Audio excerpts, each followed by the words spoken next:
conference realignment is still the talk of the offseason. I understand we'll take a quick moment from you guys focusing on the video game that's coming out in mid-July, but around SEC meetings and around the ACC meetings that just took place, conference realignment is still the story that moves the needle, and it's still what you guys want to hear about, what you guys want to talk about. We're going to talk about some narratives changing, some different things changing here on today's episode, and then talk about maybe some good news for Florida State and Clemson towards the end. National media types are starting to tell you what I believe I've been telling you for a little over a year now, that the Big Ten is what makes and has made the most sense for Florida State.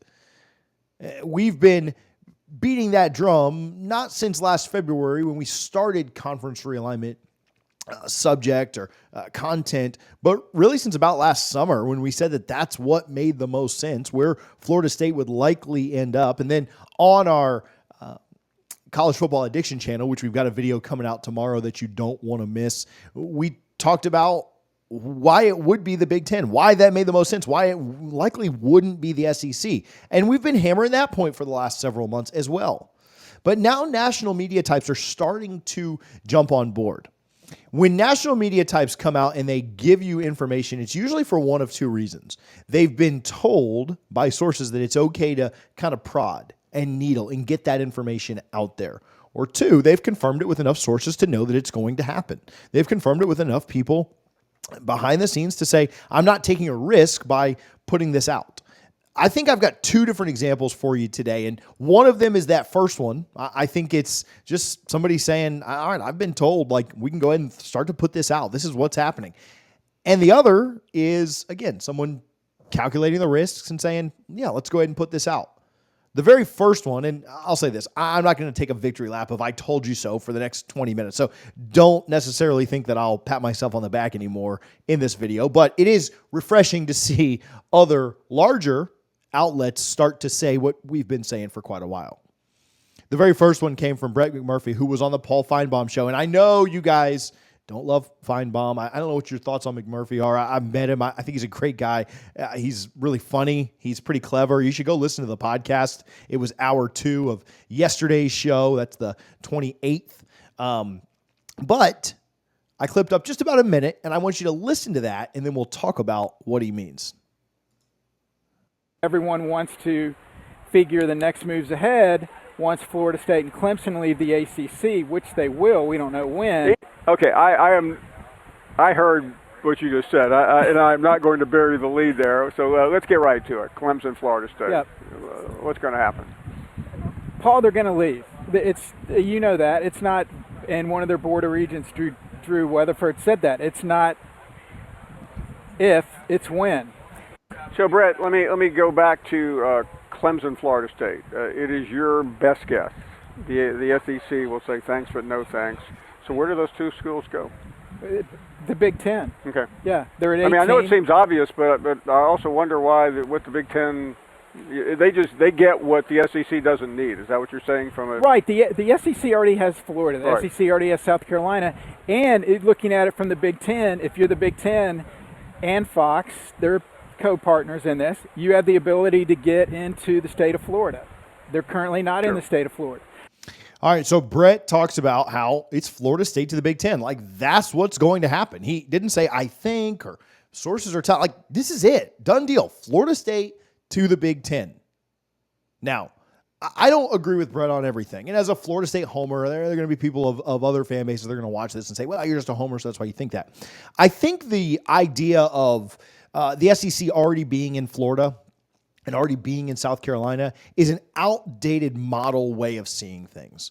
As cable continues to go away and more things are about streaming, it truly is number of eyes.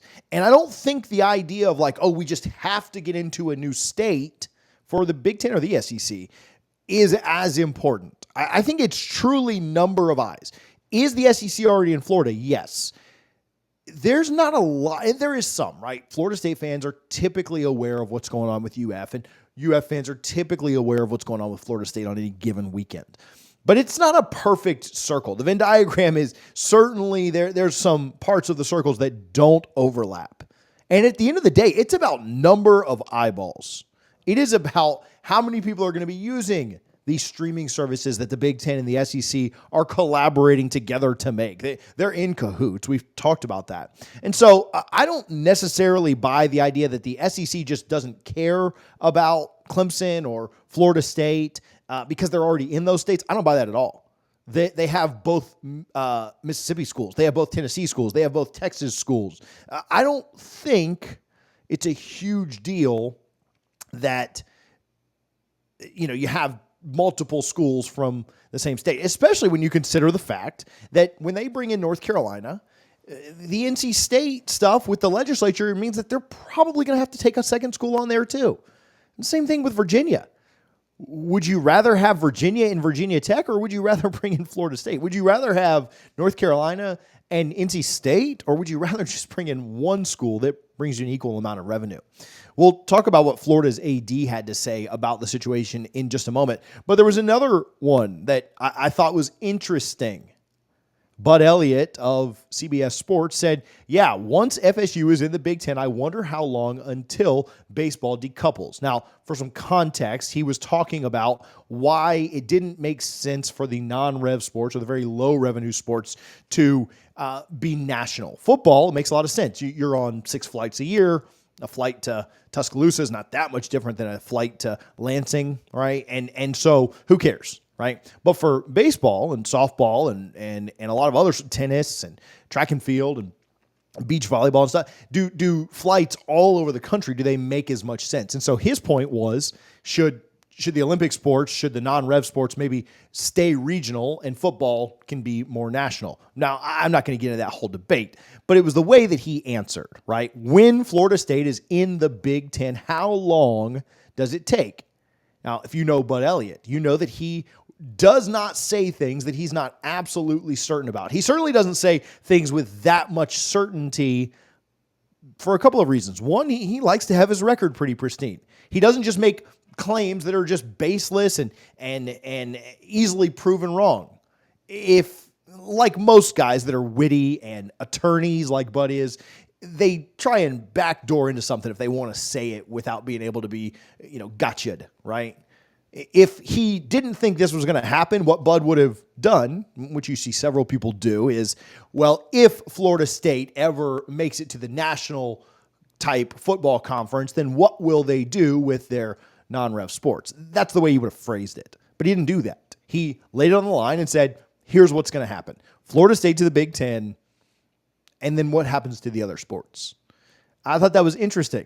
I don't know that Bud has been that forward on it just yet. Florida's athletic director, Scott Strickland, was asked about Florida State possibly becoming an SEC member.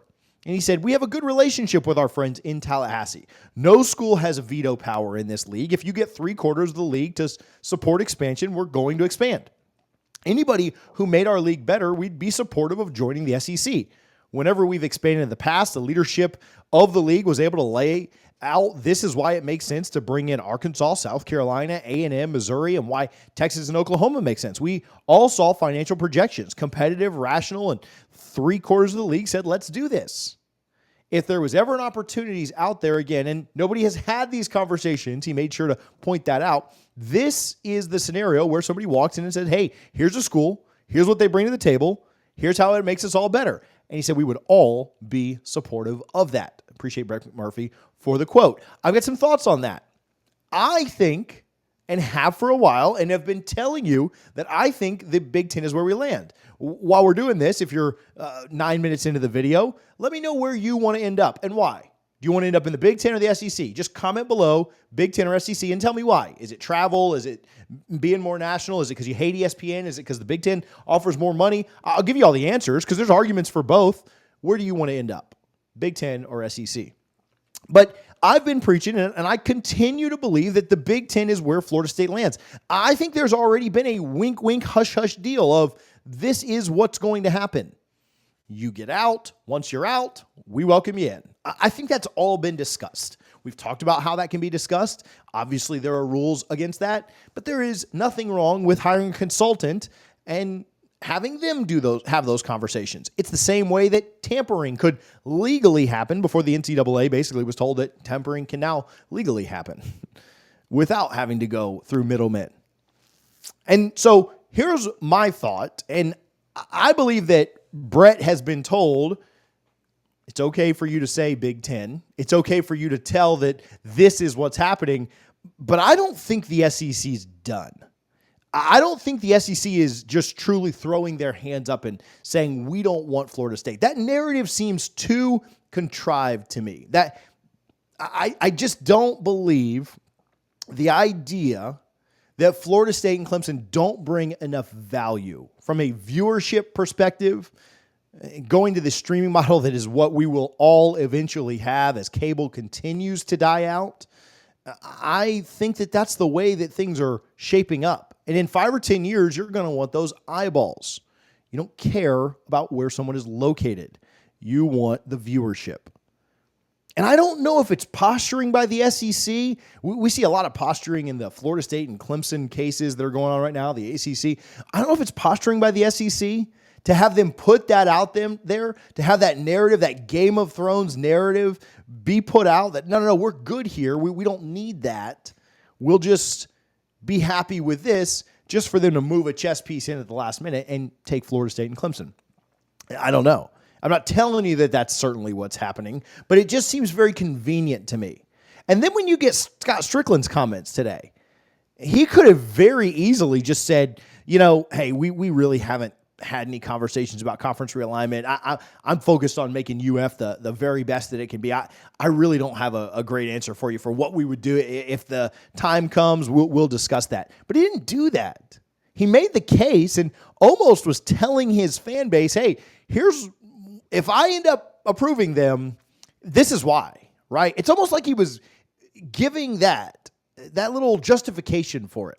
Hey, I'm not saying that we've had conversations, but here are the 17 things that would have been discussed if we were having conversations. It's like the O.J. Simpson book. If I did it. I'm not saying I did it, but if I was going to do it, here's what it looks like. Same thing with Strickland here.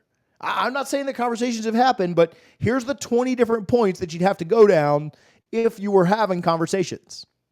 Okay, so it's certainly being discussed, obviously. The SEC is a private entity. You don't have to necessarily disclose every conversation that happens behind closed doors there.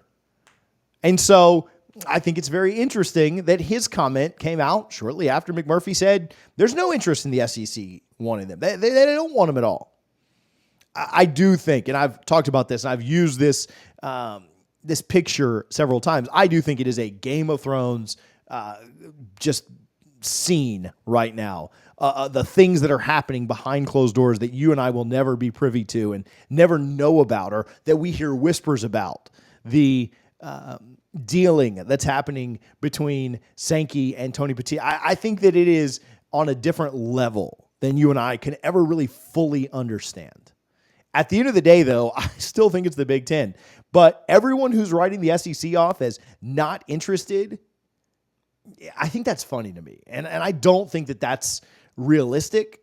I think that narrative is false and just being created as I don't really know why. I couldn't tell you. I won't speculate on that. Maybe as a way for leverage, probably what most things are about, money. But I don't believe that, especially when you look at UF's AD's comments today. Why would you piss off your entire fan base in saying all of that, calling Florida State our friends in Tallahassee? Why would you do that if there wasn't something there? It does also remind me of, remember that report from Dennis Dodd a few weeks ago that we talked about, where Dennis Dodd said, I don't think there's a landing spot in the SEC or the Big Ten, which of course, shill for the ACC, Dennis Dodd. He wrote a puff piece on Jim Phillips a couple of weeks ago about how, great devout Catholic and great family man and doesn't worry about this. Who cares, right? Dennis Dodd putting that info out, right? Oh, I think they're going to end up in the Big 12 if they don't stay in the ACC. Yeah, Brett McMurphy shot that down, like an absolute, just hilarious to look back at some of those reports. I remember we talked about Barrett Sallee was commenting on Dennis Dodd's article.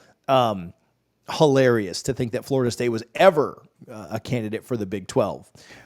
I want to chat about that Clemson article that dropped today, but first I want to give some love to our friends over at Rohan Law. Man, Doug has been such an asset to this community, not just the Double Fries channel, but really I've seen him on so many different shows, and he does such a great job from the legal side of things, breaking down what's going on with these FSU lawsuits and the ACC's lawsuit back against FSU, and we've got updates coming on that middle part of June.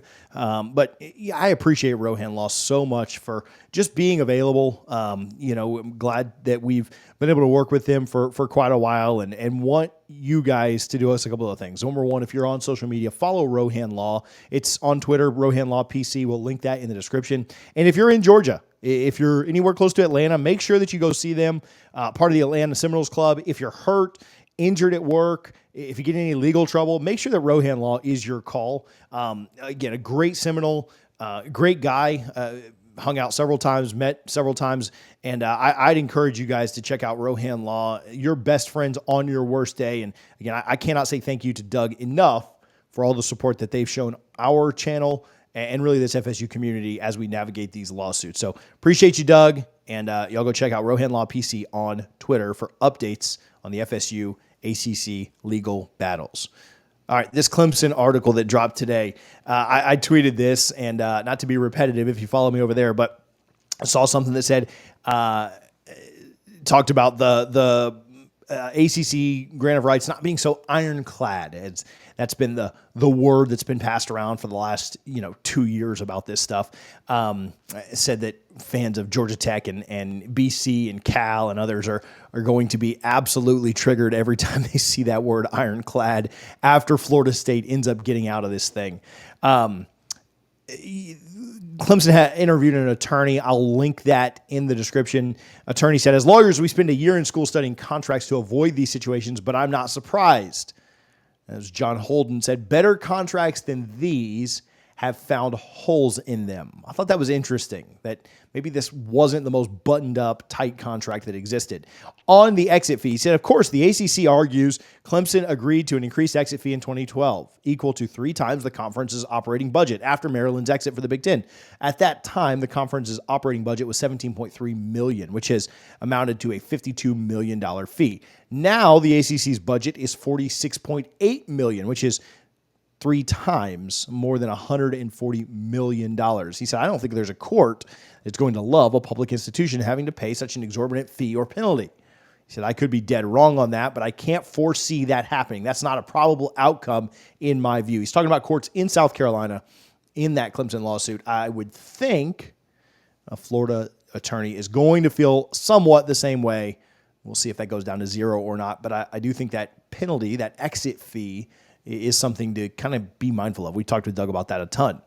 Ironclad. If Florida State and Clemson want to find a way to avoid sticking this out, having to endure this through 2036, they are going to find a way, he said. Ironclad, I'm a little hesitant about the use of that word. And you've got attorneys, both Doug and others, now commenting on what's going to end up happening with this. And he didn't offer a final solution. Oh, this is what's going to end up taking place. But he did say, I'm a little bit hesitant to use the word ironclad. He thinks it ends in a settlement, too much to lose for either side, which we've talked about that. Now, I do think that's the way that this ends up all going down. But there are some pieces of this that are still very much to be ironed out. I'm going to talk about those, and I'm going to do it on our college football addiction channel tomorrow morning. A couple of reasons why. Number one, it deals with more teams than just FSU. And so I want to make sure that we encapsulate and really get the national perspective on that. Number two, this video is already up over 20 minutes, and I think that's enough for today. I appreciate you guys tuning in. Make sure, again, comment below, SEC or Big Ten. Let me know why. If you've missed any of our other content recently, there's a video on the screen right now that YouTube thinks you will love. Check it out.